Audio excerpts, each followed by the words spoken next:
Hi friends, Iran రాజధాని టెహ్రాన్లో fuel ట్యాంకులు పేలిపోతున్నాయి. యుద్ధం మొదలై 14 రోజులవుతోంది. ఒకవైపు హిజ్బుల్లా రాకెట్ల వర్షం, మరోవైపు హౌతీల ఎంట్రీ. కానీ ఇక్కడ అస్సలు షాకింగ్ న్యూస్ ఏంటో తెలుసా? మీ ఇంట్లో ఉన్న ఎల్పీజీ సిలిండర్ మరో 2 వారాల్లో ఖాళీ అయిపోవచ్చు. అవును, మీరు విన్నది నిజమే. హైదరాబాద్ పెట్రోల్ బంకుల దగ్గర కిలోమీటర్ల కొద్దీ క్యూలు ఎందుకు కడుతున్నారు? గ్యాస్ ధరలు పెరగబోతున్నాయా? అసలు ఈ గల్ఫ్ యుద్ధం వల్ల మీ జేబుకి ఎంత చిల్లు పడబోతోంది? మైండ్ బ్లోయింగ్ ఫ్యాక్ట్స్ కోసం వీడియో చివరి వరకు చూడండి. ముందుగా గ్రౌండ్ రిపోర్ట్ చూద్దాం. మార్చి 13, 2026 ఇజ్రాయెల్ జెట్స్ టెహ్రాన్ మీద విరుచుకుపడ్డాయి. ఇరాన్ న్యూక్లియర్ సైంటిస్ట్లే టార్గెట్గా దాడులు జరిగాయి. ఇరాన్ ఏమంటోందంటే, హార్ముజ్ జలసంధి గుండా వెళ్లే ఏ షిప్పుకైనా మా పర్మిషన్ ఉండాల్సిందే అని కండిషన్ పెట్టుంది. అంటే ప్రపంచానికి ఆయిల్ సప్లై దాదాపు ఆగిపోయినట్టే. ఇప్పటికే క్రూడాయిల్ ధర బ్యారెల్కు $120 దాటేసింది. ఇది సామాన్యుడి మీద పడే అతి పెద్ద దెబ్బ. ఇక మిగతా దేశాల మాస్టర్ మైండ్స్ ఏమాలోచిస్తున్నాయో తెలుసా? ఇది కేవలం అమెరికా ఇరాన్ మధ్య ఫైట్ కాదు, వెనుక చాలా పెద్ద గేమ్ నడుస్తోంది. Russia president Putin, China president Jinping సైలెంట్గా ఈ వార్ను ఎంజాయ్ చేస్తున్నారు. అమెరికా ఇక్కడ బిజీగా ఉంటే తైవాన్పై చైనా తన ప్లాన్ అమలు చేయొచ్చు. పైగా క్రూడాయిల్ రేట్లు పెరిగితే ఆయిల్ అమ్ముకునే రష్యాకు భారీ లాభమే. మరోవైపు యూరప్ దేశాలు వణికిపోతున్నాయి. ఎందుకంటే ఇండియా నుంచి మిడిలీస్ట్ మీదుగా వెళ్లాల్సిన ఎకనామిక్ కారిడార్ ఇప్పుడు పూర్తి డేంజర్లో పడింది. ఇక అత్యంత భయానకమైన విషయమేంటంటే, దుబాయ్, అబూధాబీలోంటి గ్లోబల్ బిజినెస్ హబ్స్ టార్గెట్ కాబోతున్నాయా?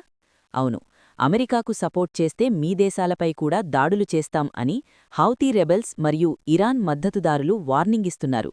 దీనివల్ల Dubai real estate market కుప్పకూలిపోతోంది.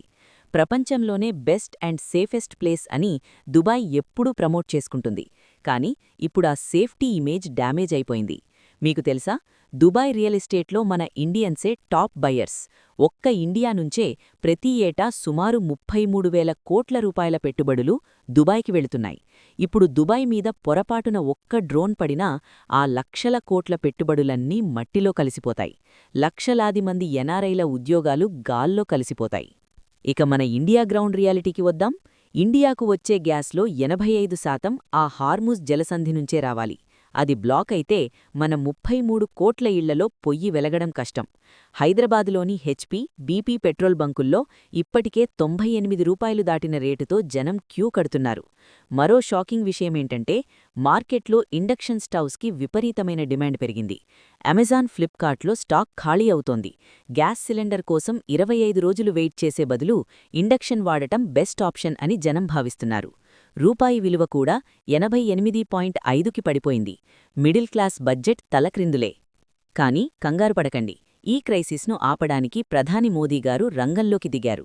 Multilevel ప్లాన్తో ముందుకు వెళ్తున్నారు. 1. మోదీగారు స్వయంగా ఇరాన్ ప్రెసిడెంట్తో ఫోన్లో చర్చలు జరిపారు. 2. కేవలం గల్ఫ్ మీదే ఆధారపడకుండా అల్జీరియా, అమెరికా, ఆస్ట్రేలియా నుంచి గ్యాస్ షిప్లు వచ్చేలా ఒప్పందాలు చేసుకున్నారు. 3. దేశంలోనే ఎల్పీజీ ఉత్పత్తిని ఏకంగా 25% పెంచారు. అంతేకాదు, ఆపరేషన్ గల్ఫ్ రిటర్న్ ద్వారా గల్ఫ్లో చిక్కుకున్న మనవాళ్ల కోసం స్పెషల్ ఫ్లైట్స్ ఏర్పాటు చేస్తున్నారు. మరి ఈ సిచ్యువేషన్లో మనమేం చెయ్యాలి? మీకు 4 సింపుల్ సలహాలిస్తున్నాను. మొదటిది, పానిక్ బుకింగ్ వద్దు. అందరూ ఒకేసారి బుక్ చేస్తే ఉన్న స్టాక్ కూడా అయిపోతుంది.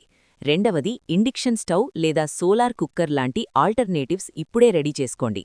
మూడవది, పెట్రోల్ రేట్లు పెరగకముందే ఆఫీసులకు వెళ్లేటప్పుడు కార్ పూలింగ్ అలవాటు చేసుకోండి. నాలుగవది, గల్ఫ్లో ఉన్న మీ బంధువులను వెంటనే విదేశీ వ్యవహారాల శాఖ అంటే ఎంఈఏ హెల్ప్ లైన్లో రిజిస్టర్ చేసుకోమని చెప్పండి. చూశారుగా ఫ్రెండ్స్, యుద్ధం ఎక్కడో జరుగుతున్నా దాని ఎఫెక్ట్ మన కిచెన్ వరకు, మన పెట్టుబడుల వరకు వచ్చింది.